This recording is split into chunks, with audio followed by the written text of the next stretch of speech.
Sanibonani bathandi befanyana news kanye nabalandeli befanyana news.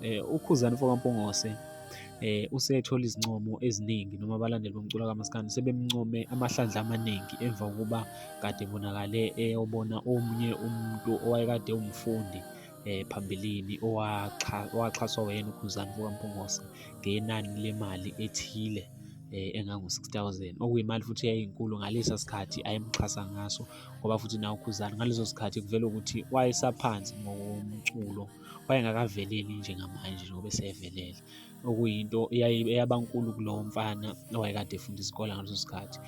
Kubonakalile-ke ey'nsukwini kade eyombona la sesebenzela khona asewudokotela khona.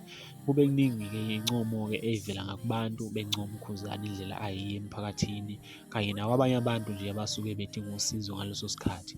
Kodwa nayo ividiyo. If we talk about young black excellence, ubhuti omdala laphana uKhuzani has contributed a lot emphakathini wakhe, angifuni uqamba amanga, and izinto ezikanjena izinto okubalulekile ukuthi siyishare ngoba it positive things engafaki ipolitiki whether uyamthanda noma umthandi, but into ebalulekile ukuthi usuke esiza umuntu futhi eyaphambili ngempilo.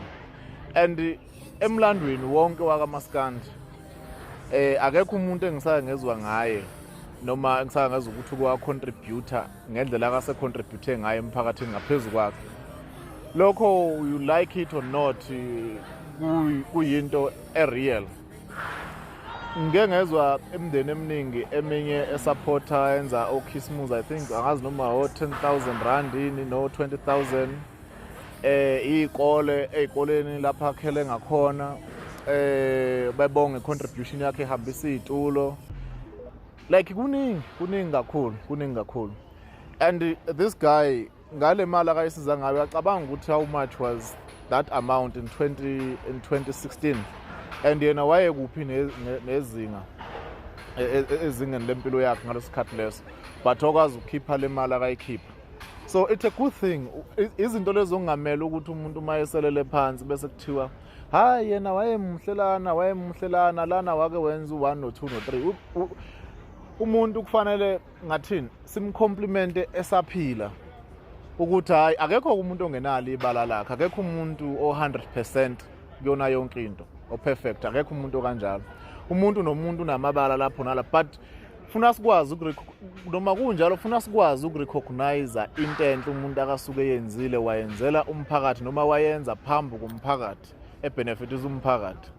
So njengomuntu oyi-artist I think so, ngoba angazi ukuthi mhlawumbe at some point he is a businessman, so uyaba umuntu ophinde abe yi-entrepreneur because unabantu akaphinda baqashe avule some opportunities.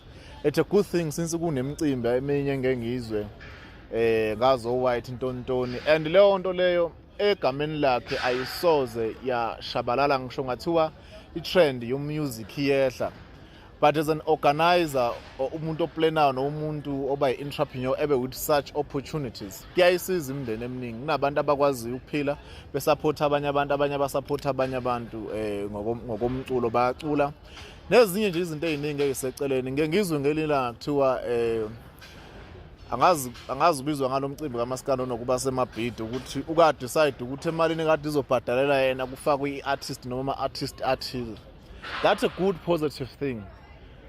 Asikwazi ukudlala ngalo nto leyo ngoba leyo nto leyo iyakwazi umuntu ukumsiza ethathe ilentozana ibhodwe likwazi ukuthi liyeziko ukungalali kade lapha. Impilo iyaqhubeka, akwazi ukukhokhela omunye umuntu ama-installments noma ama-rate wakhe ama-monthly bills.